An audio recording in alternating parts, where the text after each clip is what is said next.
신노사 관계 부상 발표로 시작된 도시대의 지나치게 규제적인 법과 제도는 유연하고 탄력성 있게 재조정되어야 합니다. 노동법 개정안은 임시국회에서 기습 가결되었음을 선포합니다.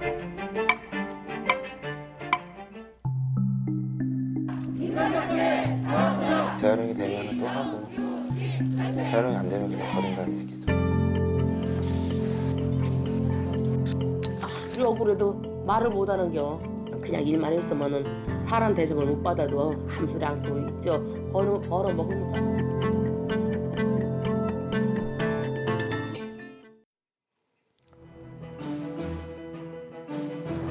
안녕하십니까, 유석현입니다. 봄이 시작되는 3월은 새 학년, 새로운 회사 등 많은 사람에게 시작을 뜻하는 달이기도 합니다. 하지만 언제 직장에서 내몰릴지 모르는 640만 비정규직 근로자들에게도 3월은 따뜻한 봄의 시작으로 다가왔을까요? 열악한 취업 환경 속에서 어렵게 얻은 직장, 하지만 비정규직의 그늘에 갇혀 있는 사람들, 국민신문고가 찾아가 봤습니다.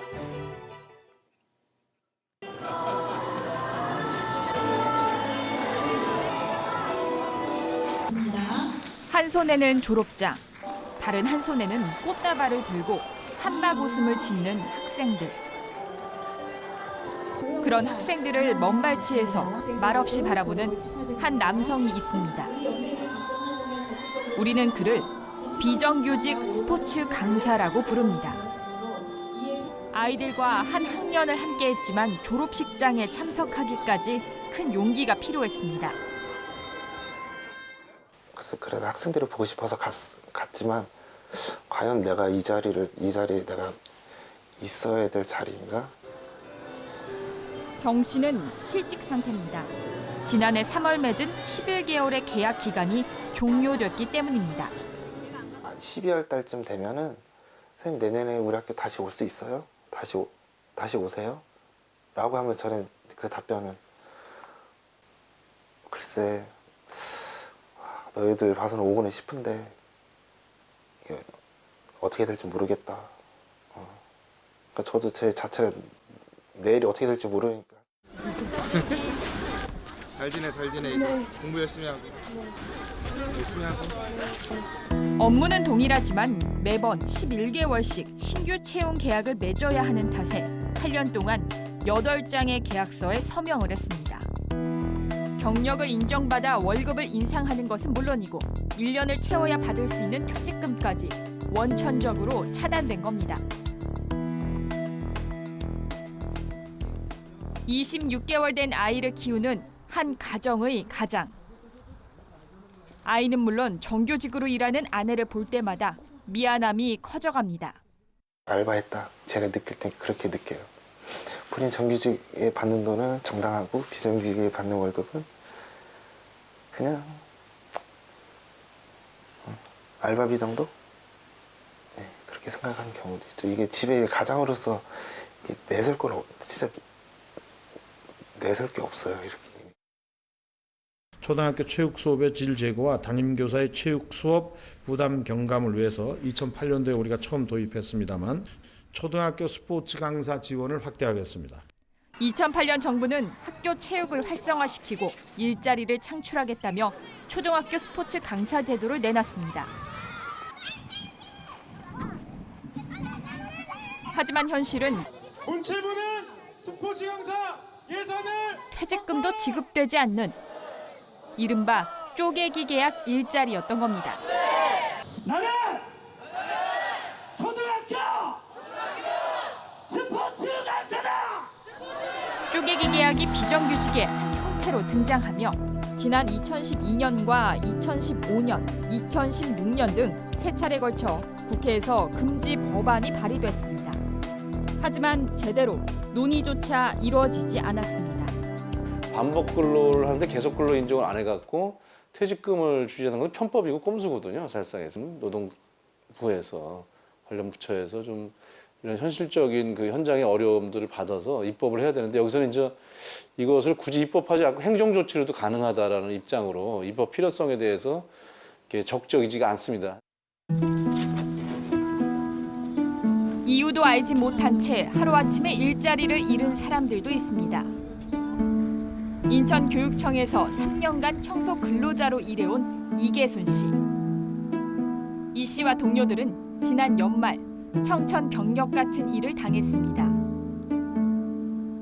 12월 31일 퇴근 시간을 30분 남겨두고 더 이상 함께 일을 할 수 없다는 통보를 받은 겁니다.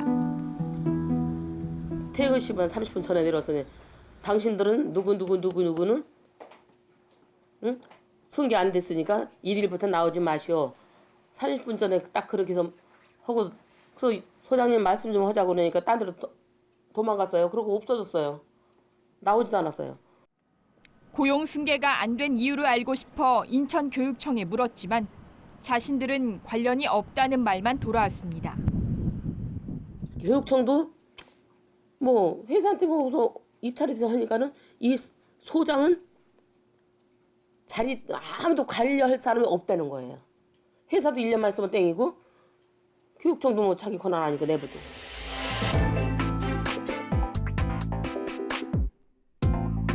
공공기관에서 청소나 경비를 하는 근로자는 용역이나 도급 형태로 이뤄지기 때문에 노동법 사각지대로 몰리는 경우가 많습니다. 이 씨의 경우도 입찰을 통해 새로운 용역업체가 선정됐고 이 업체가 고용승계하지 않기로 결정하며 하루아침에 직장을 잃게 된 겁니다. 정부가 지난 2012년 일방적 해고 등 이른바 갑질을 막기 위해 용역근로자 보호 지침을 발표했지만 강제성이 없다 보니 별 도움이 되지 않습니다. 최소한의 장치로 용역근로자 보호 지침이라는 것이 발표되었는데요. 인천시 교육청은 용역근로자 보호 지침을 이행하지 않았고 이것의 상급 기관인 교육부는 관리 감독을 하지 않고 있습니다. 이 같은 상황을 피해보려고 부당한 지시와 처우도 힘들게 참아왔다며 울분을 토합니다.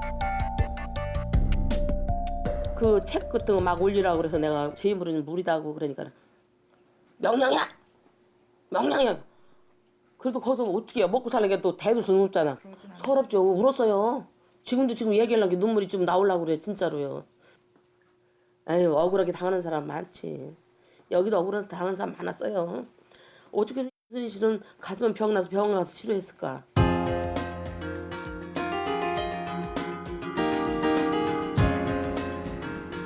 이 씨와 동료들은 잃어버린 직장을 찾기 위해 교육청 앞 피켓 시위를 시작했습니다.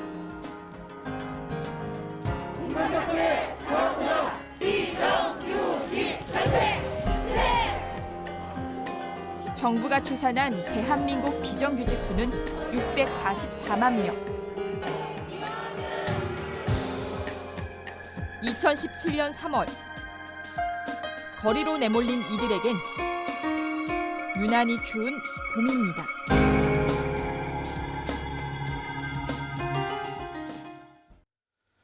비정규직 근로자들의 서름은 언제까지 계속될까요? 오늘 함께 이야기 나눌 분들 소개해드립니다. 정형우 노동부 근로기준 정책관, 또 김유선 한국노동사회연구소 선임연구위원 나오셨습니다. 안녕하십니까? 네, 안녕하십니까? 반갑습니다. 네, 그리고 취재를 맡은 이연아 기자입니다. 안녕하십니까? 안녕하십니까? 네, 오늘 세 분 좋은 말씀 기대하겠습니다. 방송 보시면서 궁금한 점이나 다양한 의견 샵 0024로 보내주시기 바랍니다. 문자 보내주신 분 가운데 추첨을 통해서 모바일 상품권을 드립니다.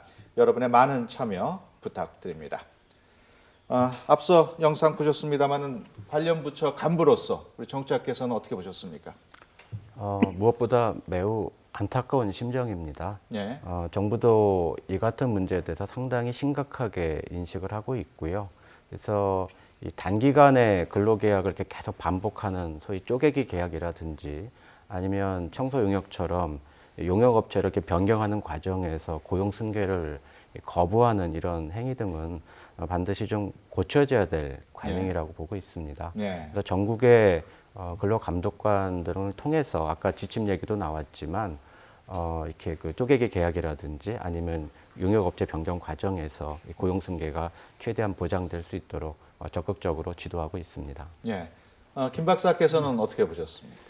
근데 앞서 보여주신 영상에서 보면은 두 가지 사례인데요. 둘 다 공공부문에서 일하는 분들이에요. 예. 근데 공공부문의 경우에는 현 정부에서 지난 대선 때 공약을 뭐를 했냐면은 공공부문에서의 상시 지속적 일자리는 정규직 직접 고용을 원칙으로 하겠다 그랬거든요. 예. 근데 앞서 이제 스포츠 강사 이분 같은 경우에는 8년씩이나 이게 반복됐으면은 법이 허점마다 악용했을 뿐이지 예. 이건 상시 지속적 일자리 아니냐 이렇게 보이고 그다음에 청소 영역 같은 경우에도 정부에서 같은 경우 직접 고용을 한정을 했습니다마는 서울시나 국회나 일부 지방자치단체에서 이 경우에도 상시 지속적 일자리는 정규직으로 전환해야 된다 해주고 이미 정규직으로 전환한 사례도 있어요. 예. 그럼에도 불구하고 이 부분들 같은 경우 안 이루어지고 있는 거는 해당 기관에서 보다 좀 적극적인 노력을 안 기울인 것도 있지만은 특히 기획재정부나 이런 데서 정원 티오를 조정한다든가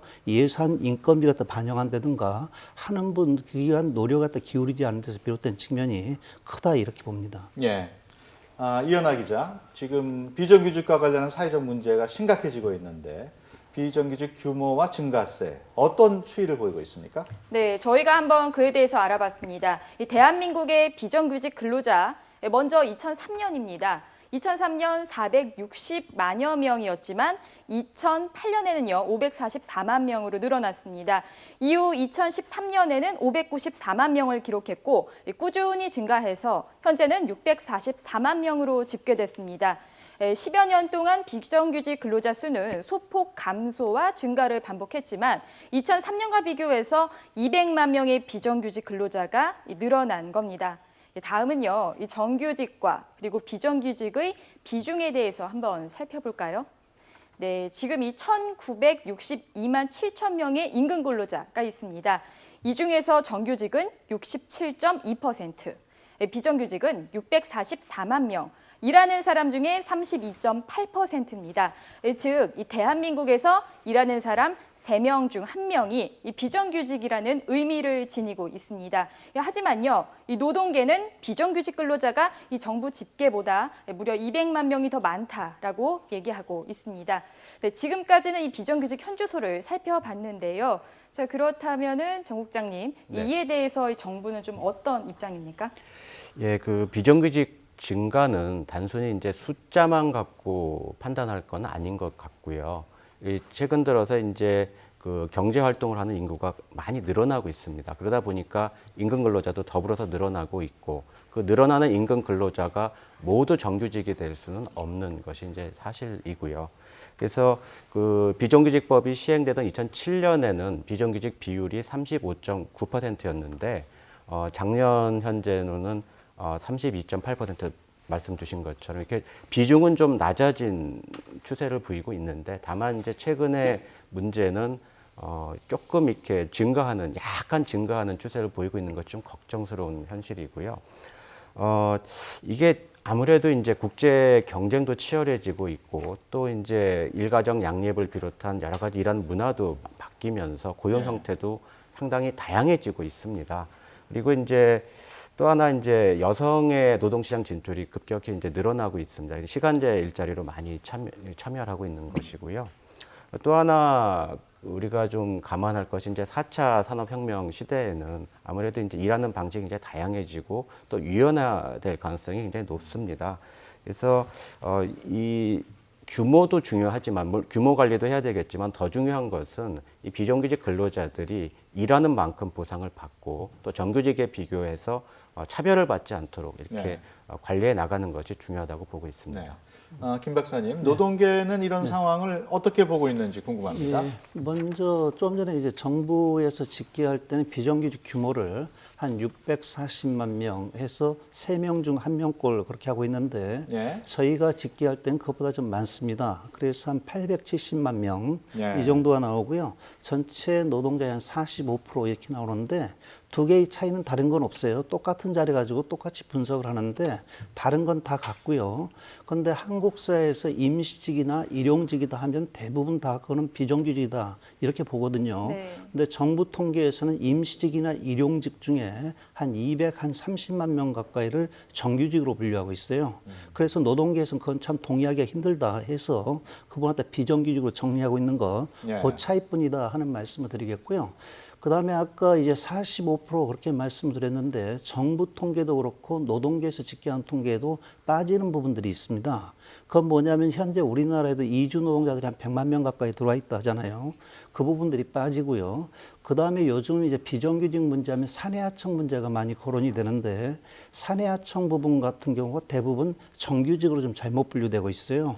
그러다 보니까 이런 부분까지 감안하면 비정규직 규모가 한 1,000만 명 내지는 전체 노동자의 절반을 넘어섰다. 예. 이렇게 노동계에서는 보고 있습니다. 예. 보통 비정규 계약직이라고 하면 2년 계약으로 생각하는 경우가 많은데 초단기 계약까지 나오고 있는 상황입니다. 김 박사님, 왜 이런 상황까지 왔을까요? 그만큼 노동자들이 놓여 있는 처지가 어떻게 보면 노동시장의 교섭력 자체가 상당히 좀 취약한 것을 그대로 반영하는 것 아니냐 네. 이렇게 보입니다. 정 국장님, 몇 차례 그 쪼개기 계약을 금지하는 법안이 발의가 됐었습니다만은 이제는 좀 법제화해야 되는 거 아닙니까? 실제로 2015년 9월 15일 노사정 대타협을 토대로 해서 지금 이 쪼개기, 그러니까 2년에 3회 이상 이 쪼개기 계약을 금지하는 그런 내용을 담은 법안이 발의가 됐었습니다. 그리고 이제 이 쪼개기 계약이 나오게 되는 배경은 지금 현재 기간제법이 그냥 총 사용 기간만 제한하고 있고 이 갱신 횟수에 대해서는 제한이 없다 보니까 일부 기업들에서 이제 그런 부분을 악용하는 측면도 없지 않다고 보고요. 그래서 말씀 주신 것처럼 이런 부분은 좀 이렇게 제도화를 통해서 좀 더 이 근로자들의 그 비정규직 근로자들의 고용 안정이랄까 이런 것들을 도모해 나갈 필요가 있다고 보고 있습니다. 근데 이제 말씀하신 대로면은 사실 쪼개기 계약의 굉장히 중요한 쟁점 중에 하나가 계속근로 인정도 있지만요. 일반 근로자 입장으로선 퇴직금을 받을 수 있느냐 없느냐 이게 사실 저희가 현장 취재를 하면서 비정규직 근로자분들이 가장 원했던 겁니다. 그래서 이제 보니까 2012년 그리고 15년, 16년에 쪼개기 계약 금지 법안이 발의가 됐었습니다. 그래서 저희가 취재를 해보니까 2012년 9월에 법안 심사 소위가 열렸고요. 이때 당시에 이제 고용노동부에서는 이재겁 차관이 나오셨고 또 박종길 근로개선 정책관께서 참석을 하셨습니다. 근데 이제 그때 당시에 제일 첫 번째 안건으로 상정이 됐었는데 이 당시 고용노동부의 입장은 이랬습니다. 이 쪼개기 계약 금지 법안에 대해서 굳이 법 개정까지 할 필요가 없다. 현행법에서 얼마든지 할 수 있고 계속근로는 얼마든지 인정할 수 있는 부분이 아니냐 이렇게 말씀을 하셨어요. 그러니까 이제 현행법에서도 얼마든지 계속근로를 인정받아서 퇴직금을 충분히 받을 수 있다라고 판단을 하신 것인데 사실 이게 2012년이고 시간이 많이 흘렀습니다. 근데 저희가 이제 취재를 해보니까 일주일, 뭐 2개월, 9개월, 11개월 초 단계 계약들이 많이 나오고 있어요. 그러면은 현재도 이 현행법에서도 해결할 수 있다고 보시는지 어떠십니까? 사실 현행법상 다시 말씀드리지만 갱신 횟수에 대해서 제한은 가고 있지는 않거든요. 그러니까 이렇게 쪼개기 계약이 나오고 있는 거거든요.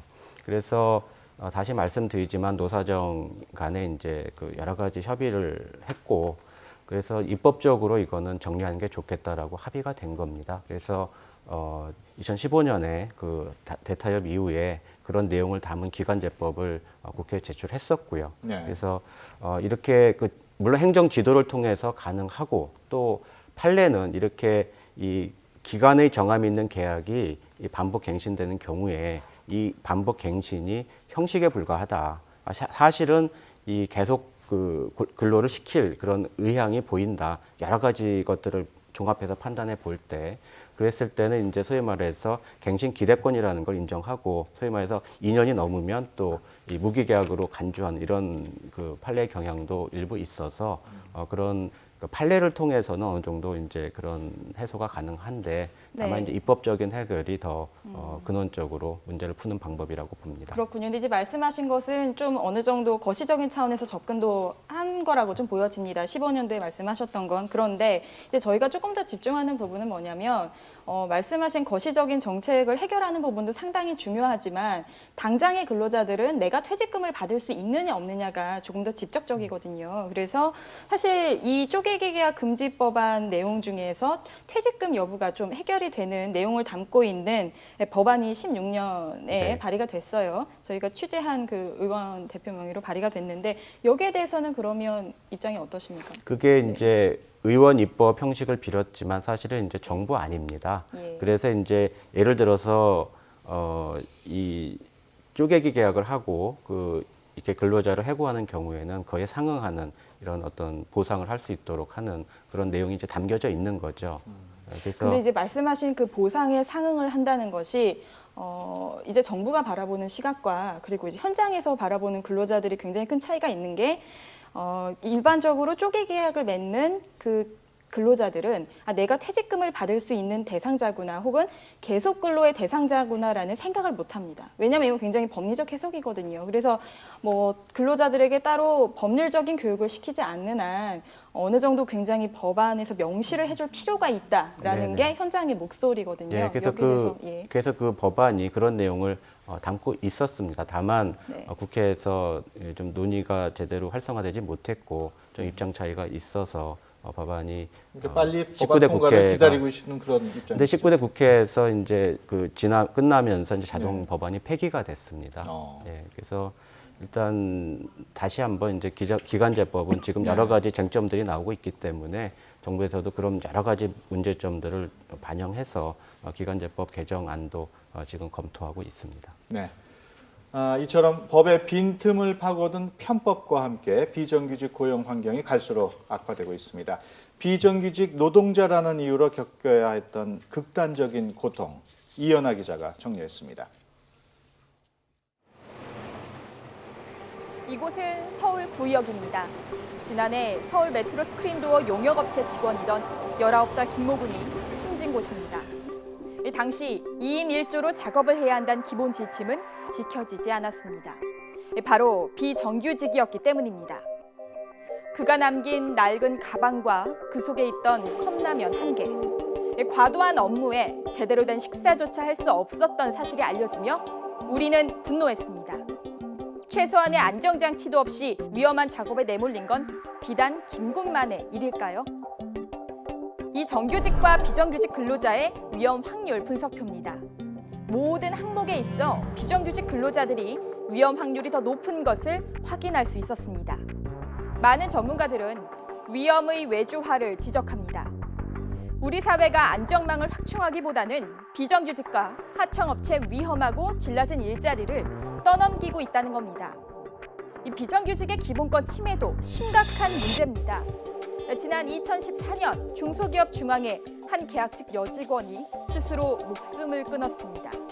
죽음을 통해 드러난 내용은 충격적이었습니다. 회사는 권 씨에게 정규직을 미끼로 3개월, 6개월, 2개월, 무려 7차례 걸쳐 쪼개기 계약을 진행했습니다. 이 과정에서 음담패설과 성희롱이 이어졌습니다. 정규직 전환을 이틀 앞두고 권 씨는 계약 해지 통보를 받았고 한 달 후 스스로 생을 마감했습니다. 안전도 인권도 보장받지 못한 비정규직 근로자들. 드라마 미생은 해피엔딩이었지만 현실에서는 정반대의 장그래가 너무도 많습니다. 어떤 구제를 요청한다는 것은 사용자에게 대항 또는 저항하는 의미가 있는데 예컨대 계약직 같은 경우에는 그런 행위를 하는 순간 다음 계약직에서 재계약을 할 수 없게 되는 것과 마찬가지의 처지를 자초하는 것에 불과하거든요. 어떤 열악한 근로조건과 고용 불안정을 해소할 수 있는 수단인 노동상권이 구조적으로 보장되지 않는 노동상권의 사각지대에 놓이게 된다는 점입니다.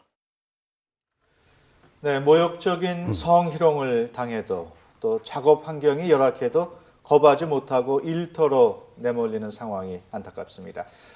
김 박사님, 이런 부분에 대해서는 어떻게 봐야 될까요? 네. 먼저 두 가지 사례 갖다 보여주셨는데요. 구의역의 경우에는 어떻게 보면 아웃소싱 해서는 안 될 그런 어떻게 보면 생명 안전하고 관련된 업무를 그야말로 무분별하게 아웃소싱한 데서 상당 부분 모든 문제가 비롯됐다 이렇게 봅니다. 예. 어떻게 보면 하나의 기업 내에서 이루어져야 될 것이 별도의 법인으로 아웃소싱하고 나니까 업무 조율이라든가 이런 부분이 실패가 이루어지고 그러면서 앞서 위험의 외주화 이랬습니다마는 아웃소싱 자체가 위험을 오히려 더 키운 거고 그러면서 사망사고라든가 산재 발생이라든가 이런 부분이 더 높아진 것이다. 일단 이렇게 보이고요. 예. 그 다음에 이제 중소기업 중앙회에서의 사건 같은 경우에는 저게 이제 반복해서 갱신해서다 제한한, 반복해서 이제 쪼개기 계약을 하는 그런 문제에서 비롯된 측면도 있지만 그와 더불어 가지고 그동안 정부에서 보면 과도하게 불필요하게 인턴 제도를 남용해 왔거든요.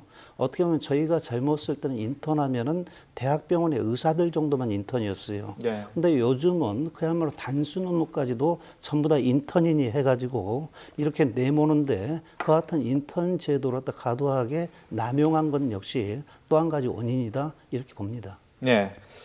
정 국장님, 안전의 사각지대에 놓인 그 비정규직들의 현 상황 어떻게 파악을 하고 계시고 또 어떤 개선 노력을 하고 있는지 설명을 해주시죠. 네.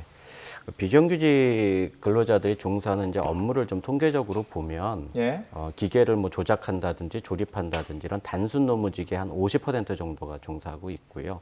서비스 판매직 요런 업종의 30% 정도, 그러니까 거의 이분들이 그런 업무에 종사하고 있고 또 이런 업무들이 정규직과 비교해 봤을 땐 아무래도 위험도가 높은 업무라고 생각하고 있습니다.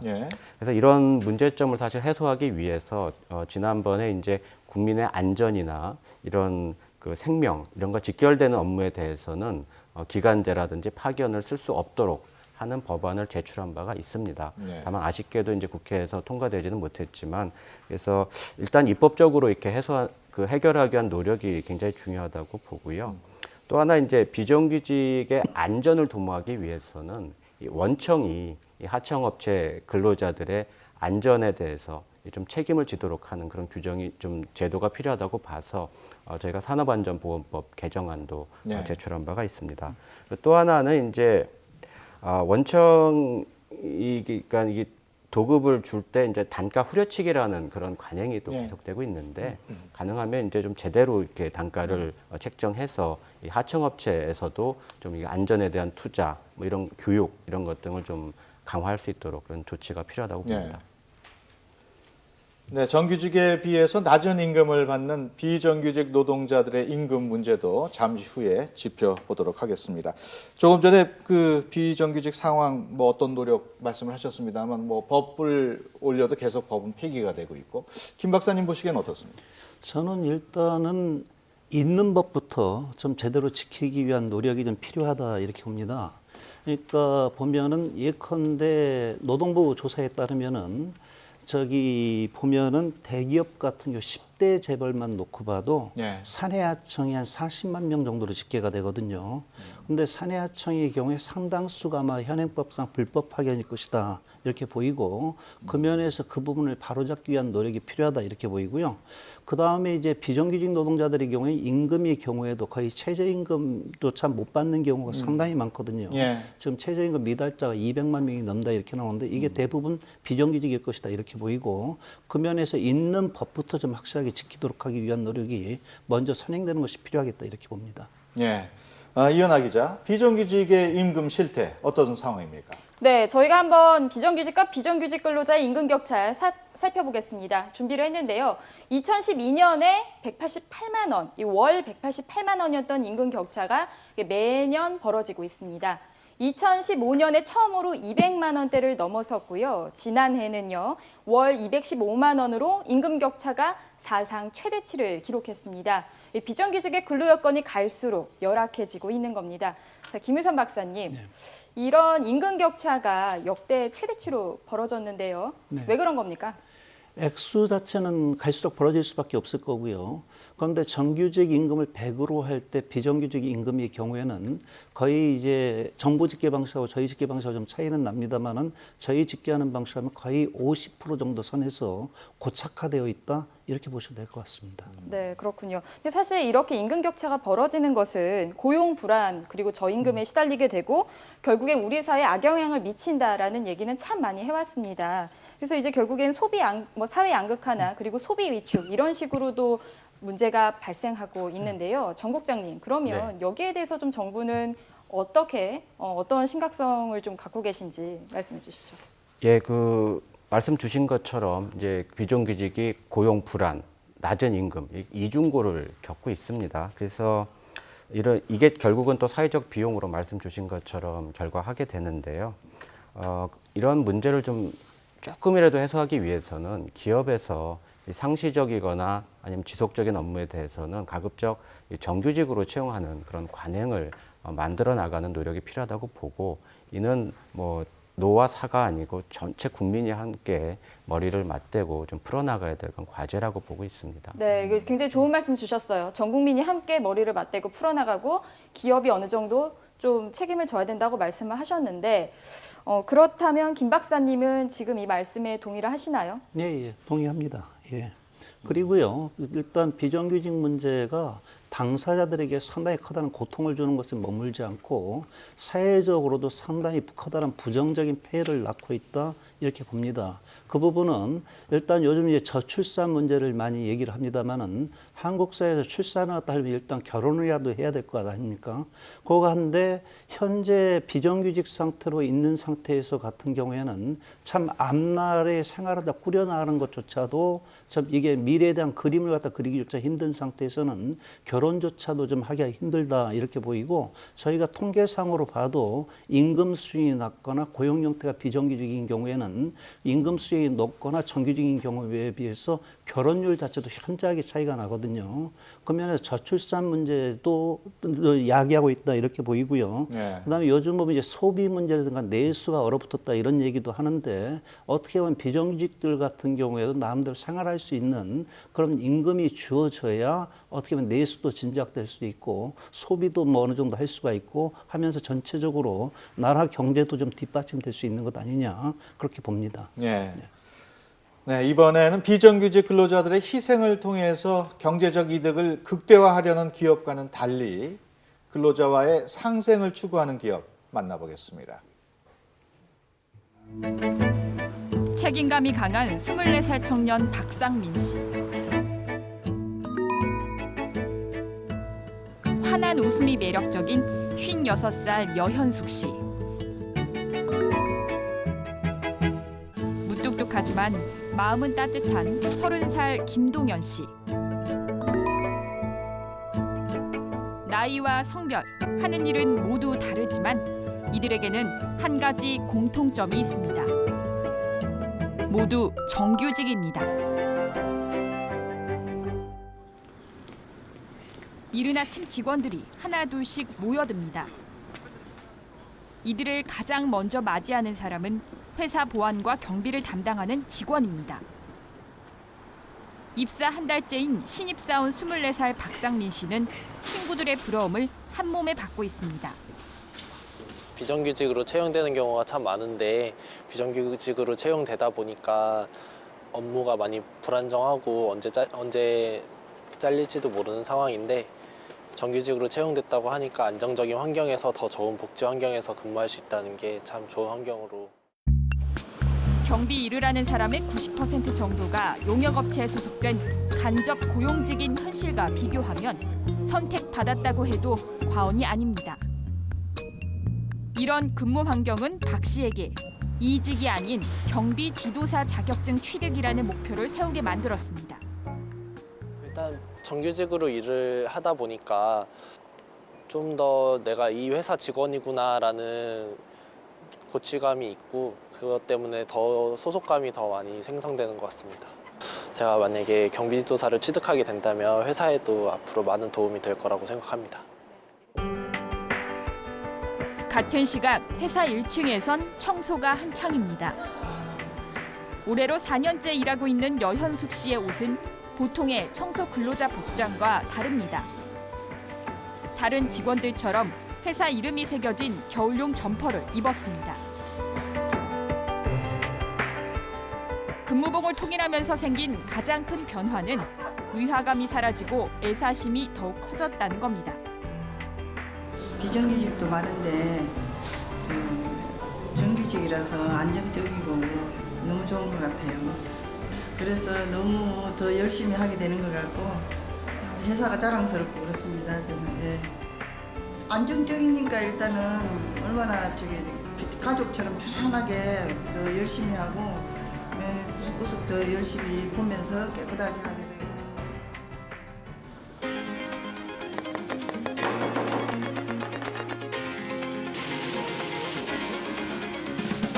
회사 내 직원들의 식사를 책임지는 구내식당 조리실에서는 점심 준비가 한창입니다. 10여 명의 요리사 역시 모두 정규직. 이들 중에는 고급 호텔에서 일하다가 구내식당으로 자리를 옮긴 사람도 있습니다.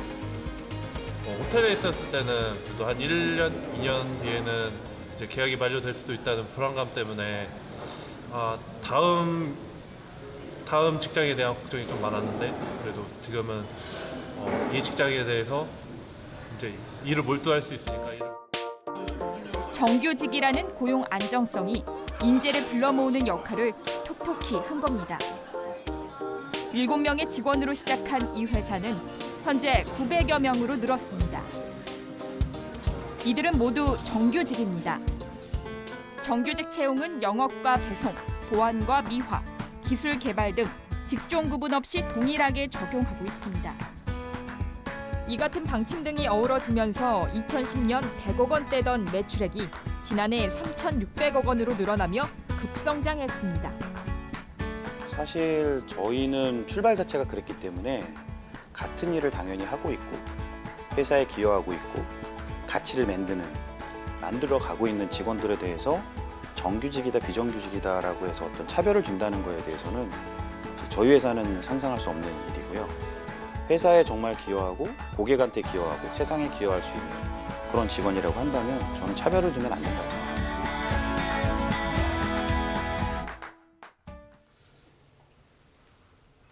네, 비정규직 직원을 채용했을 때의 임금 절감 효과, 또 정규직으로 고용했을 때 고용 안정성에서 오는 업무 질의 향상, 어떤 게 더 가치가 있을지 생각해 봐야 할 문제입니다. 정 국장님, 100% 정규직으로 운영되는 회사 보셨는데 어떻습니까? 오늘 처음으로 좋은 그림 봤는데요. 하여튼 정부도 이런 기업이 많이 나타나는 것이 꿈이고 또 목표입니다. 네. 물론 이제 기업 입장에서는 뭐 비용 문제, 그다음에 유연성 문제에 대한 고민이 없지 않겠지만 중요한 것은 이제 가급적 이렇게 상시적인 업무 이렇게 아니면 지속적인 업무에는 정규직을 채용토록 이렇게 하는 게 중요하다고 보고 정부는 이제 그 비정규직을 정규직으로 전환했을 때 정규직 전환 지원금이라는 제도를 통해서 네. 좀 더 많은 정규직이 나올 수 있도록 그렇게 지원해 나가고 있습니다. 네. 김 박사님, 정규직이 많은 사회로 나아가는 게 바람직한 방향이겠습니다만은 어떤 게 가장 큰 걸림돌로 작용하고 있을까요? 그러니까 외환위기 전까지는 사람을 채용하면 대부분의 기업이 일단 정규직이었어요. 네. 그런데 외환위기 이후에는 사람을 채용하면 일단 비정규직으로 뽑고 보는 걸로 관행이 확 바뀌었거든요. 그리고 외환위기 이후 같은 경우는 핵심 부서가 아니면 전부 다 아웃소싱하는 식으로 이게 분위기가 바뀌었는데 그런데 그러다 보니까 이것 자체가 과연 그 기업에게 진실로 도움이 되는지 그 여부에 대한 판단 없이 남들 하니까 덩달아는 경우가 많거든요.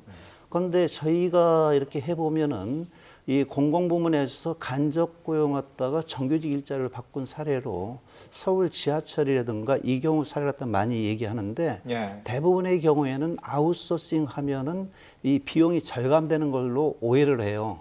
그런데 실제로 거기를 갖다 들여다 보니까 기존에 그 당시에 급여를 갖다 120만 원 받던 분들을 급여를 갖다 150만 원으로 올려주고도 오히려 시 차원에서는 56억이 남았어요. 그것 자체는 오히려 아웃소싱이 실제로 비용 자체도 더 많이 들어가고 있었음에도 불구하고 그냥 아웃소싱 하면 그게 더 경제적으로 효율적인 것으로 그런 착각 같은 걸 많이 하고 그러는데 그 면에서 아웃소싱이나 비정규직 사용이 반드시 그 해당 기업에게 당장 단기적으로 이익이 된다는 그런 착각 그 부분 자체를 한번 좀 재점검할 필요가 있겠다 이렇게 보이고요. 그 기업의 입장에서 단기적으로는 당장은 눈앞에 이익에 도움이 되는 경우가 있다 하더라도 과연 그 기업의 장기적인 발전에 도움이 되는가 사회적으로 도움이 되는가 그걸 갖다 좀 뭡니까 진솔하게 좀 판단할 필요가 있겠다 이렇게 봅니다. 그동안 노동부가 비정규직 관련 정책을 내놨습니다만 효과적인 대안이 되지 못했다는 지적이 많습니다. 정 국장님, 정부가 올 연말에 그 비정규직 정책 패키지를 내놓을 것으로 알고 있습니다. 어떤 내용이 담길 예정인가요?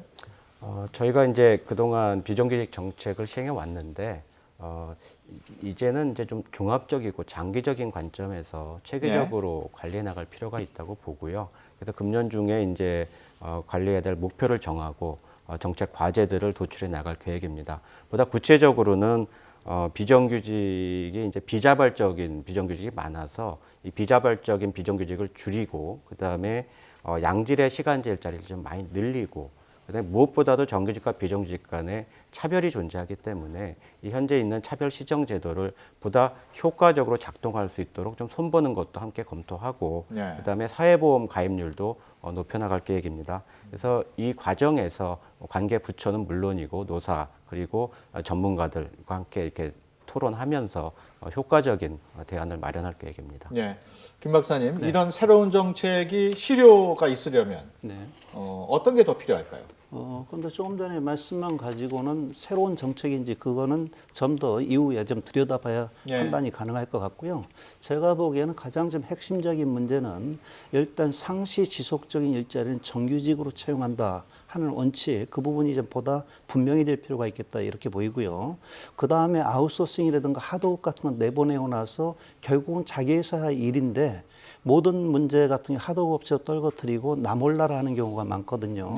그런데 그 경우에는 저기 뭡니까 공동 사용자로서의 책임을 갖다 지게끔 현행 법상의 사용자의 정의를 보다 좀 다듬을 필요가 있겠다 이렇게 보이고요.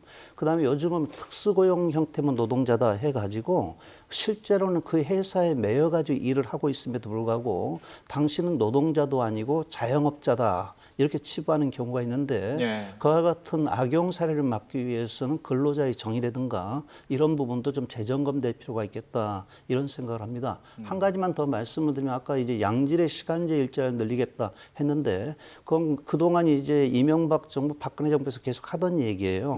그런데 처음부터 별도의 시간제 일자리를 갖다가 새로이 만들려고 하면은 그것 자체는 또 하나의 나쁜 일자리가 될 것이다 이렇게 보이고 어떻게 보면 현재 이제 정규직으로 일하고 있으면서 필요에 따라서 시간제 일자리를 갖다가 또 시간제 일을 하다가 다시 또 어떤 필요에 의해서 정규직으로 전환될 수 있는 그런 전환형 시간제 일자리라고 하면 그건 뭐 긍정적으로 볼 수가 있겠다 이렇게 보이는데 처음부터 별도의 시간제 일자리를 만드는 것은 또 이렇게 좀 바람직하지 못한 결과를 낳을 것 같다 하는 말씀을 드리겠습니다. 지금 국장님은 김 박사님 말씀 쭉 들으셨는데 어떻게 생각하십니까? 예, 지금 정부가 양질의 시간제를 늘리겠다고 할 때는 지금 박사님 말씀처럼 그러니까 소위 그러니까 특히 여성을 하나 예를 들면 출산 육아 시기에 그러니까 전일제로 일하다가 시간제로 이제 전환할 필요가 있거든요. 아예 일자리를 떠나는 것보다는 그래도 시간제로 일을 하면서 계속 일 경험을 쌓고 이 경력을 축적해 나가는 것이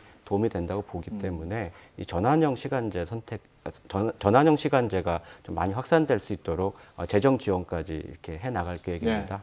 알겠습니다. 이현아 기자, 취재를 하면서 느낀 점 많을 텐데 좀 정리를 좀 해주시죠. 네, 이 취재를 하면서 만난 많은 비정규직 근로자들은요, 나이도 성별도 모두 다양했습니다. 20대 대학생부터 30대 한 가정의 가장, 60대 여성, 70대 남성 참 많았는데 사실 이제 비정규직이라는 단어가 우리에게 너무나도 익숙해졌습니다. 그래서 더 큰 문제입니다. 첫 직장에서 비정규직으로 취업한 근로자 4명 중에 1명이 10년이 지나도 비정규직에서 벗어나지 못한다는 조사가 있습니다. 그리고 비정규직을 낳는 구조가 점점 더 굳어지고 있는데요. 비정규직 부모를 둔 자녀 역시 비정규직으로 취업할 가능성이 70%가 넘는다는 연구 결과까지 나왔습니다.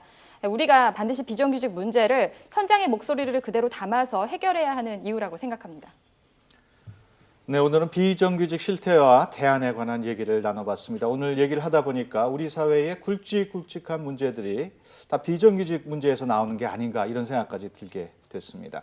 오늘 함께해 주신 세 분 고맙습니다. 감사합니다. 감사합니다. 저는 한마디로 통일은 대박이다.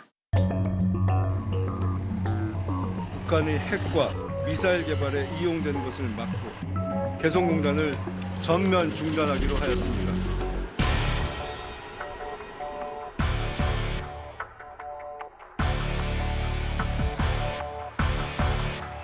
기업과 근로자에게 지급된 지원금은 전체 지원 예산의 90% 수준입니다. 보상받은 것은 한 푼도 없고요. 대출을 받은 겁니다. 남한 업체는 그냥 내 가슴만 앓고 있어요. 그때 죽는 게 나았다라는 생각이.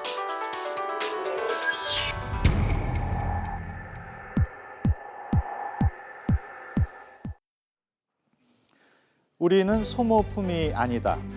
현장에서 만난 비정규직 근로자들이 가장 많이 한 말입니다.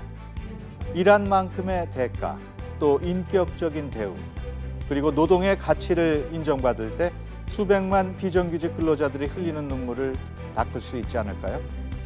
국민신문고, 저희는 다음 주에 뵙겠습니다.